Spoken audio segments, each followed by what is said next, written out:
আসসালামু আলাইকুম। সংবাদে আপনাদের সবাইকে স্বাগত জানাচ্ছি। আমি ফিরোজ তোহা। শুরুতেই আরবে কেবলস সংবাদ শিরোনাম।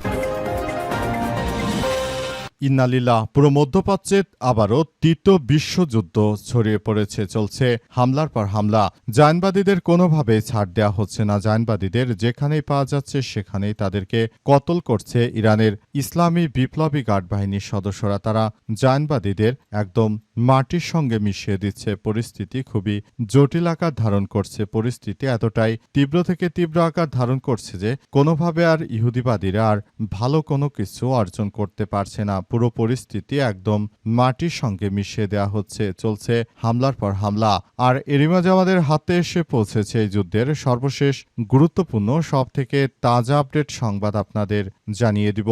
প্রথমেই জানাবো, যুদ্ধবন্ধে হিজবুল্লাহর সঙ্গে আলোচনা করতে অস্বীকৃতি ইসরায়েলের। আগামী সপ্তাহে ওয়াশিংটনে লেবাননের প্রতিনিধিদের সঙ্গে আনুষ্ঠানিক শান্তি আলোচনা শুরু করতে আগ্রহ প্রকাশ করেছে ইসরায়েল, কিন্তু হিজবুল্লাহকে এই আলোচনায় অন্তর্ভুক্ত করা হবে না বলে আজ এই কথা জানিয়েছে যুক্তরাষ্ট্রে নিযুক্ত ইসরায়েলি রাষ্ট্রদূত মাইকেল লেটার। তিনি বলেছেন, আমরা লেবাননে হামলা বন্ধ করব না, হিজবুল্লাহকে ধ্বংস না করা পর্যন্ত আমরা থামব না। অপরদিকে লেবাননের সঙ্গে যদি যুদ্ধবিরতি না করে দখলদারেরা, তাহলে ইরান এই যুদ্ধবিরতি কার্যকর করবে না বলে ইরানের পক্ষ থেকে দখলদারদের কঠোর হুঁশিয়ারি দেওয়া হয়েছে।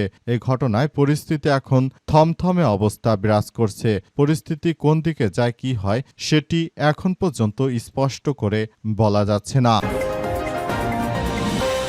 এরপর জানাবো, যুক্তরাষ্ট্র এবং ইরানের আলোচনায় প্রাধান্য পেল যে সব বিষয়। পাকিস্তানের ইসলামাবাদে আলোচনায় বসেছে যুক্তরাষ্ট্র এবং ইরান। হরমুজ প্রণালী নিষেধাজ্ঞা তুলে নেওয়া, পরমাণু কর্মসূচি সহ বিভিন্ন বিষয় আলোচনা করবে দুই দেশের প্রতিনিধিরা। উভয় পক্ষে যেসব বিষয়ে আলোচনা করবে বলে আশা করা হচ্ছে, সেগুলো যতটুকু জানতে পেরেছি তা হচ্ছে, তেহরান জোর দিয়ে বলছে লেবাননের যুদ্ধবিরতি, ইরানের উপর থেকে নিষেধাজ্ঞা তুলে নেওয়ার বিষয়ে ওয়াশিংটন যদি প্রতিশ্রুতি দেয় তবে এই যুদ্ধবিরতি কার্যকর হবে। এদিকে ৪৬ বছর পর যুক্তরাষ্ট্র ইরানের ঐতিহাসিক বৈঠক। ১৯৭৯ সালে ইসলামিক বিপ্লবের পর এই প্রথম সর্বোচ্চ পর্যায়ে কূটনৈতিক আলোচনায় বসতে যাচ্ছে চিরবৈরী দুই দেশ যুক্তরাষ্ট্র এবং ইরান। আজ বিকেলে পাকিস্তানের ইসলামাবাদে এই বৈঠক অনুষ্ঠিত হয়েছে। এর আগে ১৯৭৯ সালে ইসলামী বিপ্লবের সময় যুক্তরাষ্ট্রের ৪৬ জন কূটনৈতিককে আটক করেছিল ইরান। তখনই শুধুমাত্র যুক্তরাষ্ট্রের সঙ্গে আলোচনা হয়েছিল। জানাবো, কোন শক্তি হরমুজ প্রণালীতে ইরানের আধিপত্য খর্ব করতে পারবে না। পারস্য উপসাগর এবং ওমান উপসাগরের মাঝখানে অবস্থিত কৌশলগত জলপথ হরমুজ প্রণালী, এটি ইরানের জন্য শুধু ভৌগোলিক নয় বরং রাজনৈতিক সব ক্ষেত্রে ইরানের জন্য এটি অত্যন্ত গুরুত্বপূর্ণ একটি বিষয়। এমন কোনো পৃথিবীতে শক্তি নেই যারা ইরানের হাত থেকে হরমুজ প্রণালীকে ছিনিয়ে নেবে। এটি ইরানের প্রাকৃতিক দান বলে তারা মন্তব্য করেছে। এজন্য তারা হরমুজ প্রণালীর নিয়ন্ত্রণ ছাড়বে না বলে ইরানের পক্ষ থেকে আবারও স্পষ্ট ভাষায় বার্তা দেওয়া হয়েছে।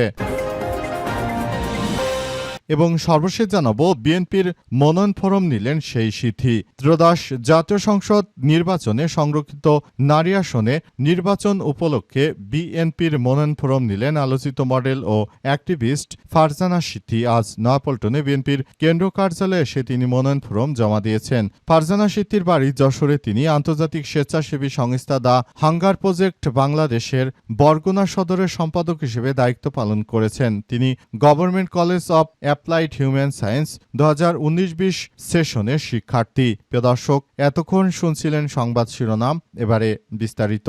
তবে তার আগে বন্ধুরা, অনুরোধ থাকবে এই সংবাদটিতে একটি লাইক দিন। এই চ্যানেলে আপনি নতুন হয়ে থাকলে আমাদের সংবাদটি দেখতে দেখতে চ্যানেলটি সাবস্ক্রাইব করে রাখুন। কমেন্ট করে বন্ধুরা আপনার মূল্যবান মতামত জানিয়ে দিন আপনি বিশ্বের কোন দেশ থেকে বা বাংলাদেশের কোন স্থান থেকে আমাদের সংবাদটি দেখছেন এবং শুনছেন। আর বন্ধুরা, সংবাদটি আপনার সোশ্যাল মিডিয়া ফেসবুকে শেয়ার করে বন্ধুদেরও দেখার সুযোগ করে দিন।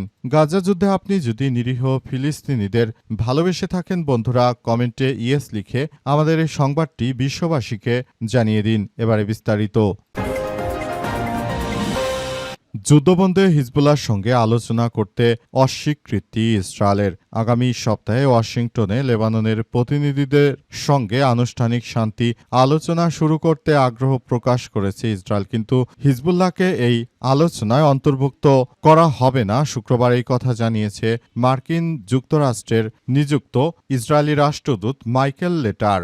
মাইকেল লেটার বলেছেন, লেবাননের সশস্ত্র যোদ্ধারা ইসরায়েলে হামলা অব্যাহত রেখেছে। এই সংগঠনটি আমাদের বুকে যেভাবে আক্রমণ চালাচ্ছে, এতে করে মধ্যপ্রাচ্যে শান্তির জন্য বড় বাধা। শান্তি যদি আসলে ঠিকঠাক মতো প্রতিষ্ঠিত না করা হয়, তাহলে আমরা এই যুদ্ধবিরতি করতে পারবো না বলে জানিয়েছেন তিনি। এবং তিনি আরও মনে করেন যে এই শান্তি প্রক্রিয়ার মধ্য দিয়ে আমাদেরকে এগিয়ে যেতে হবে। যদি তারা শান্তি প্রক্রিয়াগুলো না মেনে নেয়, তাহলে বিষয়টি আমরা আসলে সেভাবে মেনে নিতে পারবো না বলে নিশ্চিত করেছেন তিনি। বর্তমান লেবাননে যে ধরনের যুদ্ধবিরতির কথা বলা হচ্ছে এবং পুরো মধ্যপ্রাচ্য জুড়ে যে সংঘাতময় পরিস্থিতি এবং যে জটিলতার সৃষ্টি হচ্ছে, এর জন্য দখলদারেরা এই যুদ্ধবিরতি করতে চাইছে না। তারা গাজার মতো লেবাননকেও দখল করে নিতে চায় বলে এমনটাই নিশ্চিত করা হয়েছে। এবং সারা বিশ্ব জুড়ে দখলদারদের এই কার্যক্রমগুলো এখন মুসলিমদের দেখতে হচ্ছে, কিন্তু দেখা ছাড়া আমাদের আসলে এই মুহূর্তে কোনো কিছুই করতে পারছি না। পুরোপুরি সবকিছু শেষ হয়ে যাচ্ছে।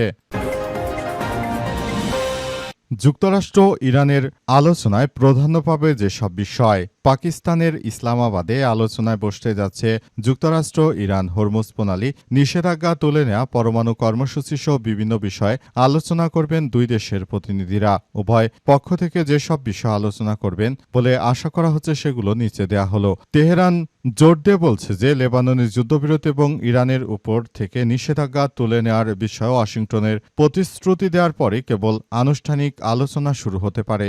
ইরান লেবাননে যুদ্ধবিরতি চায়, যেখানে মার্চ মাসে যুদ্ধ শুরু হওয়ার পর থেকে ইসরায়েলি হামলায় প্রায় ২,০০০ মানুষ নিহত হয়েছে। এই মানুষগুলো নিহত হওয়ার পেছনে ইহুদিবাদী ইসরায়েলের প্রধানমন্ত্রী কুখ্যাত সন্ত্রাসী এই বেনিয়াম নেতানিয়াহু দায়ী। নেতানিয়াহুর কারণে মূলত সেখানে আরও বেশি সমস্যার সৃষ্টি হচ্ছে। পুরো সবকিছু একদম ধ্বংসস্তূপে পরিণত করছে কুখ্যাত সন্ত্রাসী নেতানিয়াহু। নেতানিয়াহু শুরু থেকেই তিনি এই কাজগুলো করে মূলত তিনি লেবাননকে আরেকটি ইসরায়েল বানানোর জন্য যে পায়তারা শুরু করেছে, সেটি আসলে কোনোভাবেই গ্রহণযোগ্য হতে পারে না।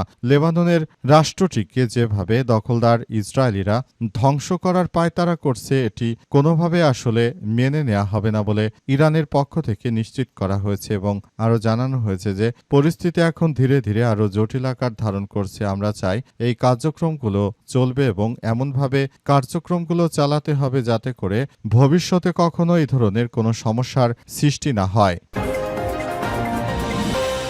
৪৬ বছর পর যুক্তরাষ্ট্র ইরানের ঐতিহাসিক বৈঠক। ৪৬ বছর পর মার্কিন যুক্তরাষ্ট্র এবং ইরানের মধ্যে একটি ঐতিহাসিক বৈঠক হতে চলল। এই বৈঠকটি এর আগে যখন ইরানে ইসলামী বিপ্লব হয়েছিল, তখন মার্কিনীদের রাষ্ট্রদূতদের বেশ কিছুকে ইরানে জব্দ করা হয়েছিল এবং তাদেরকে ছাড়িয়ে নেওয়ার জন্য মার্কিন যুক্তরাষ্ট্র আলোচনার মাধ্যমে পরিস্থিতি আসলে নিয়ন্ত্রণ করছিল। কিন্তু দীর্ঘ ৪৬ বছর ধরে যুক্তরাষ্ট্র এবং ইরানের মধ্যে কোনো আলাপ আলোচনাই হয়নি। এজন্য আসলে কোনো কিছু করতে পারেনি রাষ্ট্রটি। এখন দীর্ঘ প্রায় ৪৬ বছর পর আবার একটি ঐতিহাসিক আলোচনা হচ্ছে এবং এই আলোচনার মাধ্যমে মূলত ভবিষ্যতের দিকে এগিয়ে যাচ্ছে এই রাষ্ট্রটি। এবং এই রাষ্ট্রটি তারা চায় যে সবকিছু আবার আগের মতো ভালো হয়ে যাক। এজন্য তারা ইতিমধ্যে সব বিষয় নিয়ে কাজ করার প্রতি সিদ্ধান্ত গ্রহণ করেছে। রাষ্ট্রটি চায় যে আর কখনোই যেন মার্কিন যুক্তরাষ্ট্র এবং ইরানের মধ্যে এই ধরনের কোনো বিশৃঙ্খল পরিস্থিতি সৃষ্টি না হোক, বরং সবকিছু সুন্দরভাবে গড়ে তোলার মধ্য দিয়ে ভবিষ্যতের দিকে এগিয়ে যাওয়ার প্রতি সবাইকে এখনই আরও বেশি সতর্কতার সহিত কাজ করার প্রতি আহ্বান জানানো হচ্ছে এবং বলা হচ্ছে যে ভবিষ্যতে যেন সবকিছু নিয়ন্ত্রণ করা যায় এবং পরিস্থিতি ধীরে ধীরে যেন আরও ভালো দিকে যায় এবং এই পরিস্থিতির মধ্য দিয়ে যেন সবকিছু করা যায়, এসব বিষয় নিয়ে কাজ করার প্রতি ইঙ্গিত দেওয়া হয়েছে। কোনো শক্তি হরমুজ প্রণালীতে ইরানের আধিপত্য খর্ব করতে পারবে না। ইরানের কঠোর হুঁশিয়ারি। ইরানের পক্ষ থেকে কঠোর হুঁশিয়ারি দিয়ে জানানো হয়েছে যে হরমুজ প্রণালী নিয়ে মার্কিন যুক্তরাষ্ট্রকে কোনো ছাড় দেবে না তারা। হরমুজ প্রণালী তাদের সম্পূর্ণ অধিকার। যদি মার্কিন যুক্তরাষ্ট্র এবং ইহুদিবাদী ইসরায়েল তারা এই ধরনের কার্যক্রম চালাতে থাকে তাহলে ভবিষ্যতে হয়তো এই বিষয়গুলো নিয়ে আরও খারাপ ধরনের কোনো পরিস্থিতির সৃষ্টি হতে পারে। জায়নবাদী ইহুদিবাদীরা তারা যেভাবে ইরানের উপর নিরীহভাবে অন্যায়ভাবে যে হামলা চালিয়েছে, হামলার জবাব দেওয়ার জন্য মূলত ইরান তাদের বিরুদ্ধে এই কঠোর পদক্ষেপ গ্রহণ করেছে। আমেরিকা এবং তাদের যারা পরিচিত রাষ্ট্র রয়েছে এসব রাষ্ট্রগুলোর জন্য কখনোই আর হরমুজ প্রণালী উন্মুক্ত হবে না বলে জানানো হয়েছে এবং বলা হয়েছে যে যদি এভাবে চলতে থাকে তাহলে ভবিষ্যতে এই বিষয়গুলো আরও খারাপের দিকে চলে যেতে পারে। ভবিষ্যতে বিষয়গুলো খুবই গুরুত্বের সহকারে দেখতে হবে এবং আমরা মনে করি এই কার্যক্রমগুলো এখন থেকেই আরও বেশি সতর্কতার সহিত করা উচিত। পুরো মধ্যপ্রাচ্য জুড়ে যে ধরনের অনাকাঙ্ক্ষিত ঘটনাগুলো জায়নবাদীরা ঘটিয়ে দিয়েছে এর জন্য আসলে দখলদারেরা যেটি শুরু করেছে এটি কখনোই ইরানের জন্য ভালো কোনো কিছু নয়। তাই ইরান সারা বিশ্বকে জানান দিতে চায় যে আমরা বলতে চাই এটি যদি তোমরা করো তাহলে ভবিষ্যতে এটি আমাদের জন্য আরও খারাপ কিছু বয়ে আনতে পারে। তাই মার্কিন যুক্তরাষ্ট্র এবং ইহুদিবাদী ইসরায়েলের বিরুদ্ধে ইরানের এই অগ্রযাত্রা চলতে থাকবে এবং ইরান কোনোভাবেই তাদেরকে এসব বিষয় দিয়ে মোটেও ছাড় দেবে না। যদি ভবিষ্যতে কখনো ইরানকে আবারও হামলা করে এর জন্য আগে থাকতেই তারা এই হরমুজ প্রণালী আটকে দেওয়ার যে সিদ্ধান্ত গ্রহণ করেছে এটি অবধারিতভাবে চলতে থাকবে বলে নিশ্চিত করা হয়েছে এবং সবকিছু সে অনুযায়ী করা হচ্ছে বলে এমনটা জানানো হচ্ছে। পরিস্থিতি আরও এভাবে তীব্র থেকে তীব্র আকার ধারণ করছে বলে নিশ্চিত করা হয়েছে।